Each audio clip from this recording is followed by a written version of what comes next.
Hello, everyone. Today is September the 13th, 2025, and I'm going to be reading from Genesis chapter 37, and it is titled Joseph's Dreams. And it reads, Jacob lived in the land where his father had stayed, the land of Canaan. This is the account of Jacob. Joseph, a young man of 17, was tending the flocks with his brothers, the sons of Bilhah and the sons of Zilpah, his father's wives, and he brought their father a bad report about them. Now Israel loved Joseph more than any of his other sons, because he had been born to him in his old age, and he had made a richly ornamented robe for him. When his brothers saw that their father loved him more than any of them, they hated him and could not speak a kind word to him. Joseph had a dream, and when he told his brothers, they hated him all the more. He said to them, Listen to this dream I had.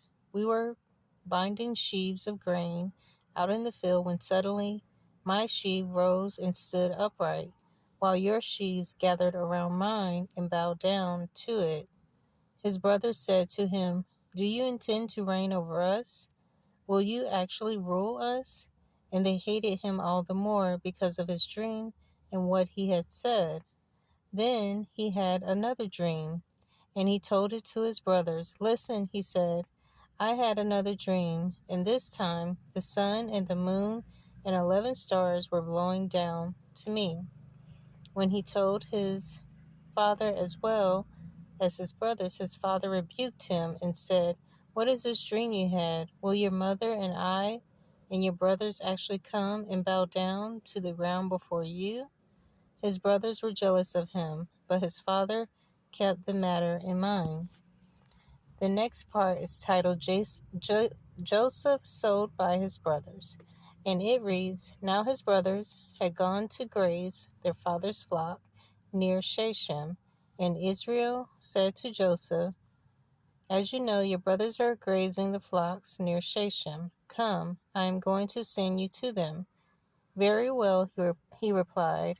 So he said to him, Go and see if all is well with your brothers and with the flocks, and bring word back to me. Then he sent him off from the valley of Hebron.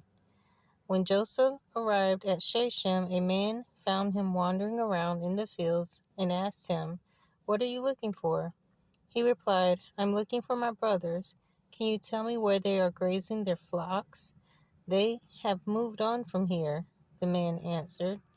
I heard them say, Let's go to Dothan. So Joseph went after his brothers and found them near Dothan. But they saw him in the distance, and before he reached them, they plotted to kill him. Here comes that dreamer, they said to each other. Come now, let's kill him. Throw him into one of these cisterns and say that a ferocious animal devoured him. Then we'll see what comes of his dreams. When Reuben heard this, he tried to rescue him from their hands. Let's not take his life, he said. Don't shed any blood. Throw him into the sinister here in the desert, but don't lay a hand on him.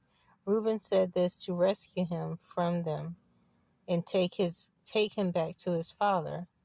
So when Joseph came to his brothers, they stripped him of his robe, the richly ornamented robe he was wearing, and they took him and threw him into the cistern. Now the cistern was empty, there was no water in it, and they sat down to eat their meal. They looked up and saw a caravan of Ishmaelites coming from Gilead. Their camels were loaded with spices, balm, and myrrh, and they were on their way to take them down to Egypt. Judah said to his brothers, What will we gain if we kill our brother and cover up his blood? Come, let's sell him to the Ishmaelites and not lay our hands on him. After all, he is our brother.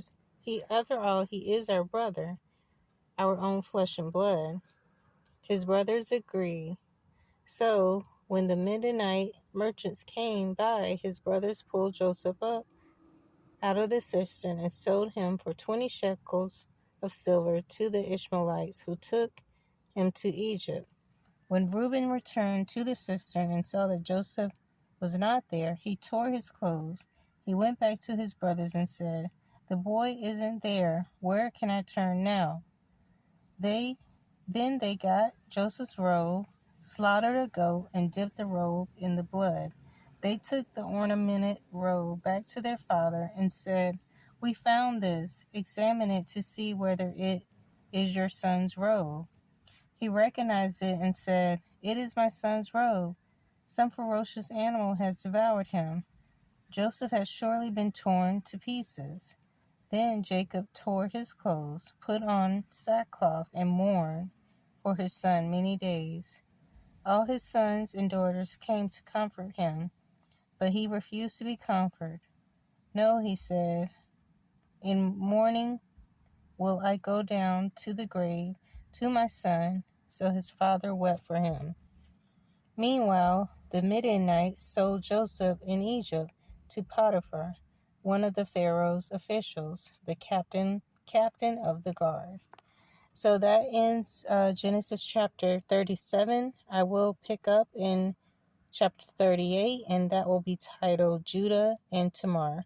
So I hope you'll join me again. Thanks.